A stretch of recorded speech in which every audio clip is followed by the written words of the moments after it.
A carreira do conhecido ator Matthew McConaughey é bastante incomum. Matthew ganhou notoriedade ao atuar em excelentes dramas como Tempo de Matar, Contato e Amistade. No entanto, em certo momento, o ator fez mudanças radicais e acabou mergulhando em comédias românticas e melodramas. Naturalmente, McConaughey continuou a procurar papéis em projetos não cômicos, atuando em filmes como O 571, A Batalha do Atlântico ou Reino de Fogo. Mas esses filmes ou não traziam bom retorno financeiro para os estúdios, ou simplesmente fracassavam, diferente de Como Perder um Homem em 10 Dias, que se tornou um grande sucesso de bilheteria. Provavelmente pensando que era melhor não lutar contra o destino, em 2005, Matthew aceitou o papel na comédia de aventura Sahara, baseada no romance do renomado escritor americano Clive Cussler. Vamos lá!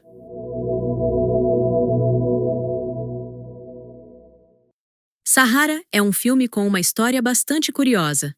Várias vezes, diferentes estúdios de Hollywood tentaram comprar os direitos de adaptação dos romances de Clive Cussler, mas após o épico fracasso do filme O Resgate do Titanic, no início dos anos 80, o escritor prometeu que nunca mais venderia os direitos de suas obras.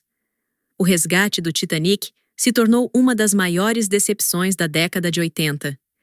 Os gastos absurdos com a produção destruíram instantaneamente o jovem estúdio ITC Films.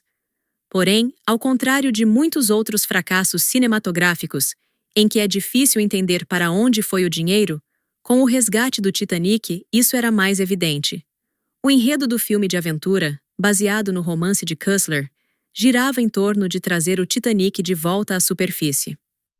Apesar da evidente tolice e do aspecto fantasioso da trama, o livro é considerado um grande sucesso, tendo recebido mais de uma dezena de prêmios literários. A maquete do Titanic, construída para o filme, custou $350 mil. Quando tentaram colocá-la no tanque de água preparado para filmar as cenas, descobriram que a maquete não cabia no espaço. Ou seja, o barquinho não podia flutuar graciosamente na banheirinha preparada, que custou $3 milhões.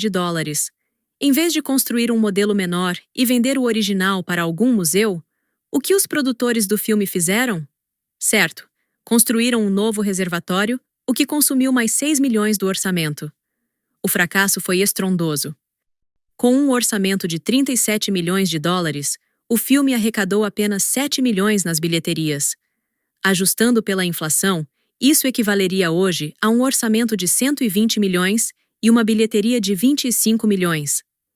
Para completar o desastre, o filme foi alvo de várias indicações ao Framboesa de Ouro. Dessa vez, o público concordou com os prêmios negativos, e as avaliações nos sites especializados foram extremamente medianas. O autor do romance ficou chocado com o resultado e prometeu publicamente que, por nenhum dinheiro, nunca mais veria suas obras sofrerem outra violência cinematográfica. No entanto, no início dos anos 2000, o bilionário Philip Anschutz ofereceu a Cussler $10 milhões pelos direitos de Sahara e prometeu total controle criativo sobre a adaptação. Cussler não conseguiu recusar essa proposta. Isso se tornou um dos principais problemas do futuro filme. Os produtores precisavam discutir com Cussler cada detalhe.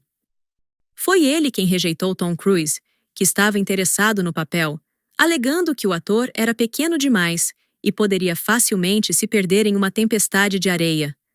Ao perceber o rumo que o projeto estava tomando com um capitão como Cussler, o diretor Rob Bowman, que já havia assinado o contrato, abandonou o filme. Ele até poderia ser elogiado por sua sagacidade, mas ele foi dirigir um dos piores filmes de super-heróis dos anos 2000, Elektra. Após esse fracasso, sua carreira não decolou e ele acabou se dedicando à televisão.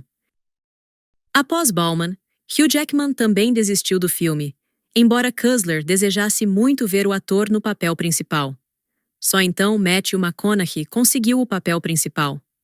Penélope Cruz, que se juntou ao elenco depois de Matthew, foi uma escolha pela qual os produtores tiveram que lutar com Cussler, já que ele queria ver Salma Hayek no filme. Aqui, os argumentos do estúdio convenceram Cussler, explicando que, ao filmar na Europa com uma atriz europeia, o estúdio poderia obter incentivos fiscais na Espanha, enquanto Hayek, sendo mexicana, não oferecia essas vantagens. Em Hollywood, todos viam o caos na produção do filme e ninguém queria se envolver. Todos os diretores abordados pelos produtores e pelo estúdio recusaram o convite. No final, o diretor escolhido foi Breck Eisner, filho do chefe do estúdio Disney, que tinha apenas alguns episódios dirigidos de séries como O Homem Invisível e o filme Crimes Premeditados no currículo. Em 2007, o jornal Los Angeles Times obteve o livro de contabilidade de Sahara, revelando o que acontecia no set e como o dinheiro era gasto. A decisão aparentemente acertada de filmar a maior parte do filme no Marrocos acabou gerando enormes despesas inesperadas para o estúdio. Muito dinheiro foi gasto em subornos às autoridades marroquinas, já que algumas cenas precisavam ser filmadas em áreas protegidas. Apenas para o estilista de Penélope Cruz foram destinados $250 mil. Algumas partes dos cenários precisaram ser construídas na Inglaterra e depois transportadas para o Marrocos por navio. Para piorar a situação, uma cena cara de um acidente de avião, que custou milhões de dólares, teve que ser cortada na pós-produção, pois as constantes alterações no roteiro a tornaram irrelevante para a história. Matthew McConaughey era uma das poucas pessoas envolvidas na produção que via Sahara como um filme extremamente importante. Ele esperava que o filme fosse sua chance de ter seu próprio Indiana Jones. Por isso, viajou pelos Estados Unidos com seu trailer, promovendo o filme onde quer que pudesse. Mas o destino quis outra coisa. Sahara fracassou nos cinemas americanos, encerrando quaisquer planos para uma franquia. Com um orçamento de $130 milhões, o filme arrecadou apenas 119 milhões nas bilheterias. Como grande parte do orçamento veio de um investidor privado, o estúdio não sofreu muito. O investidor, por outro lado, perdeu cerca de $80 milhões, segundo analistas. Ao ver o corte final de Sahara, Cussler ficou furioso. A divulgação dos documentos financeiros, que chegaram ao Los Angeles Times, estava relacionada aos processos judiciais que Cussler moveu, alegando que os produtores o enganaram deliberadamente. Ele afirmou que diversos roteiristas que alteraram seu roteiro transformaram Sahara em um filme completamente diferente. O autor argumentava que os produtores haviam arruinado a trama original, transformando o que deveria ser uma grande aventura em uma comédia boba sobre idiotas. McConaughey sofreu o maior golpe em sua carreira entre todos os envolvidos na produção de Sahara. Ele deixou de receber convites para papéis dramáticos. Após fracassar alguns anos depois com a comédia de aventura Um Amor de Tesouro, que, embora mais barata que Sahara, ainda tinha um orçamento considerável para o gênero, McConaughey desapareceu de Hollywood por 3 anos.